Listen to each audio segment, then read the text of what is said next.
Hi, hello. Welcome to another Friday, and it's time to talk about a book. Today we're talking about Weather Girl by Rachel Lynn Solomon. This is the anticipated follow-up novel, sophomore novel from the author of The X Talk. So another romance, another workplace romance. It does still have a little bit of tinge of hate to love with a caveat. So The X Talk was very clearly a hate to love, that sexual tension workplace romance. This is still a workplace romance, this time at public television instead of public radio. Well, a television station anyway, following Ari, a weather woman, weather girl, and Russ, a news sportscaster. And they are initially kind of thrown more together based on the antagonistic relationship of their bosses. So their bosses are a divorced couple, and they're kind of in the midst of a power struggle that they are bringing into work and making work a really toxic, uncomfortable place to be. It's like if you were the coworkers in the Hating Game, only there were decades of history there. It honestly made me think of the poor coworkers in the Hating Game a lot because it was a very toxic environment that was set up in the beginning of this book. So if we were seeing it from a different point of view, like in the Hating Game, although my second reading and most recent reading of that, I was obviously picking up on that a little bit more.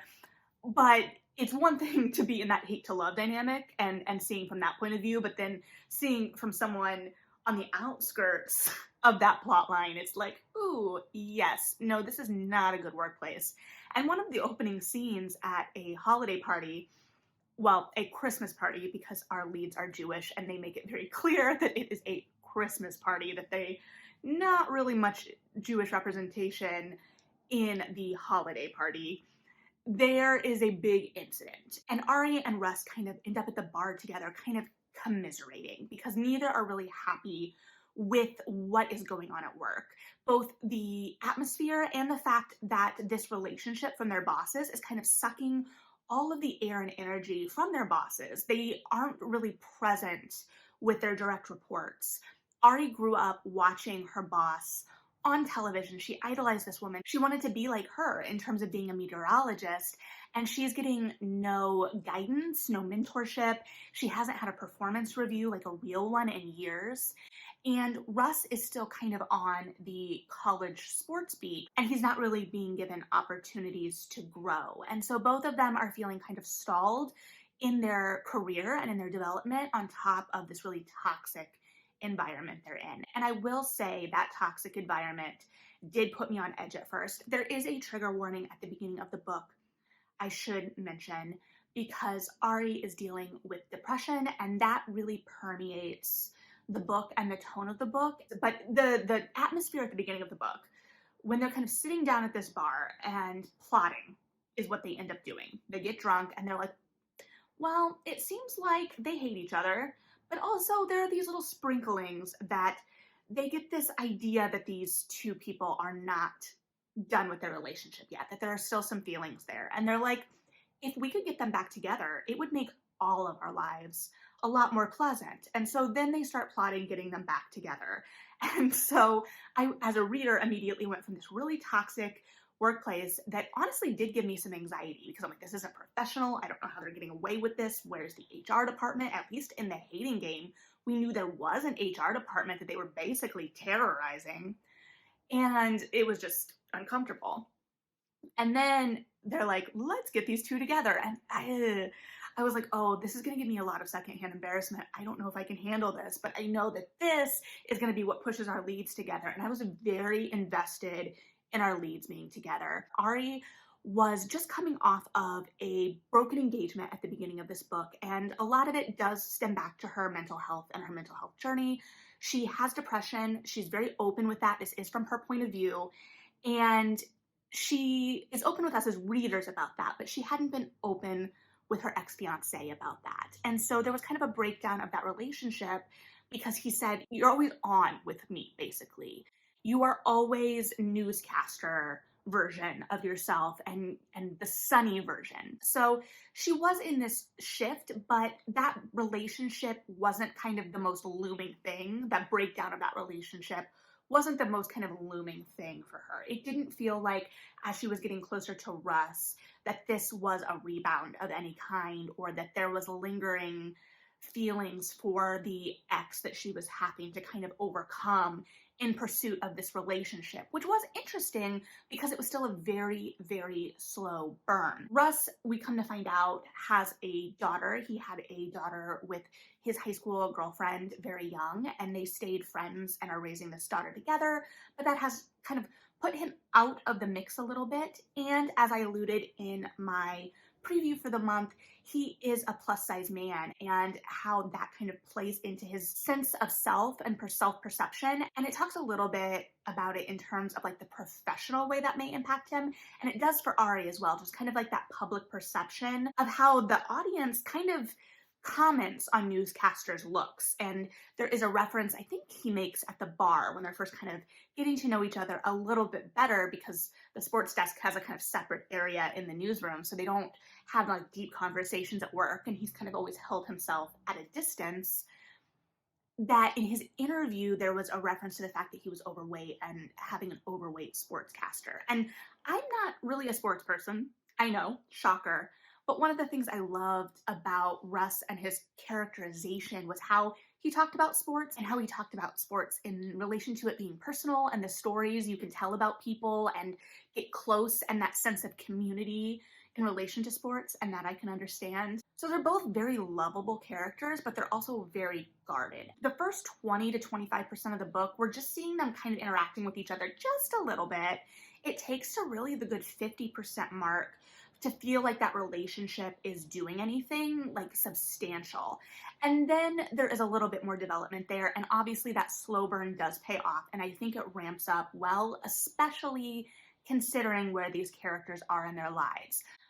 Ari isn't going to kind of let people in easily because she doesn't really trust people, right? She's putting up a front of the sunshiny girl. She doesn't trust people, especially romantic partners, to take her as she is in all of her ways. And then Russ, obviously, as discussed, is guarded in his own ways as well, especially this idea of how much of himself he's put into raising his daughter and kind of step back from his own personal desires in relation to that.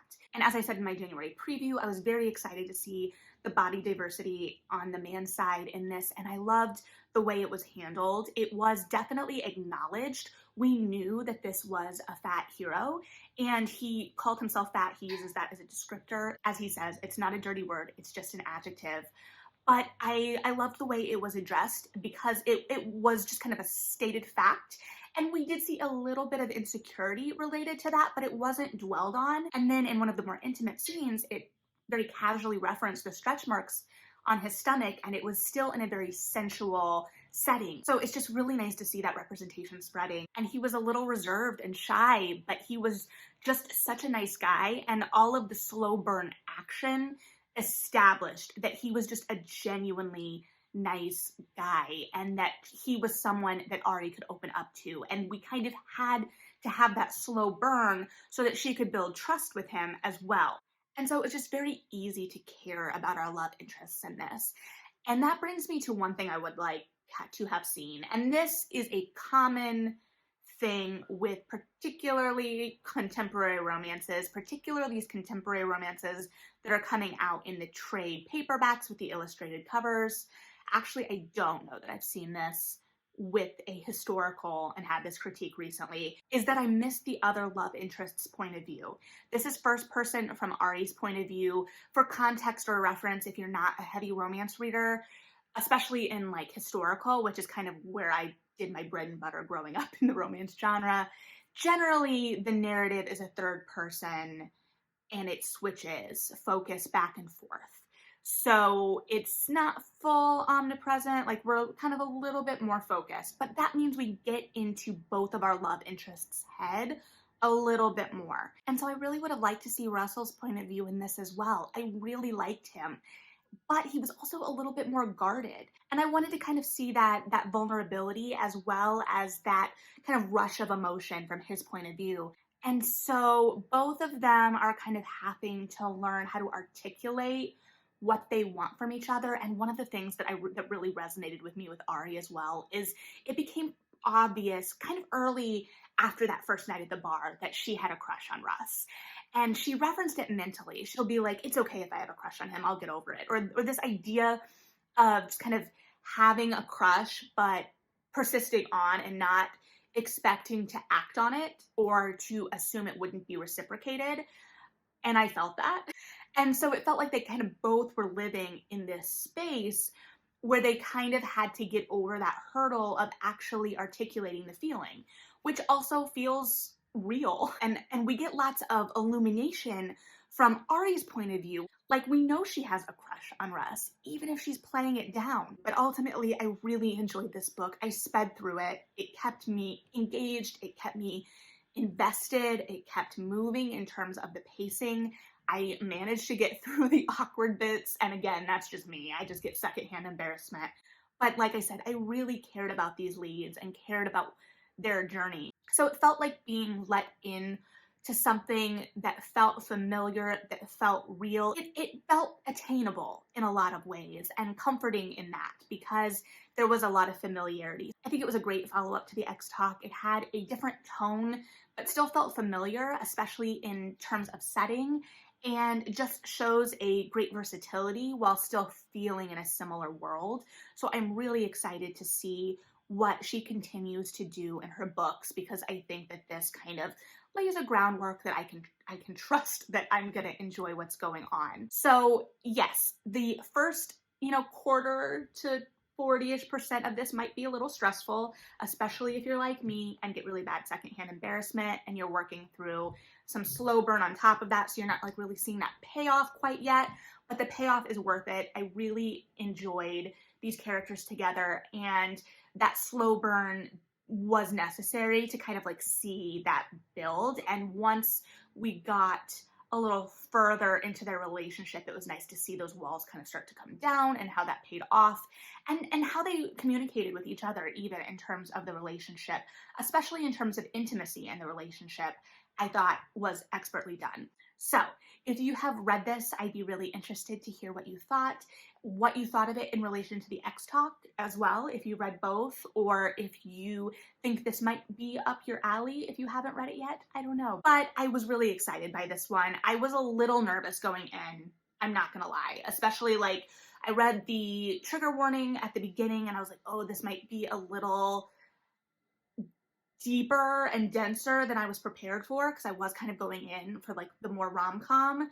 And so I was like, okay, we'll see how this goes. And then we had that plot line with the bosses that I wasn't sure I was going to be on board with, but it definitely won me over. And I'm glad that I was trusting with it because I really loved these two characters. However, if that's not something you're in the place to read, that's something to know as well. But yeah, I'll be interested to hear your thoughts and would love to know what you thought of our romantic leads here as well. But thanks for hanging out. Like and subscribe if you feel like it. Read something good, and yeah, bye.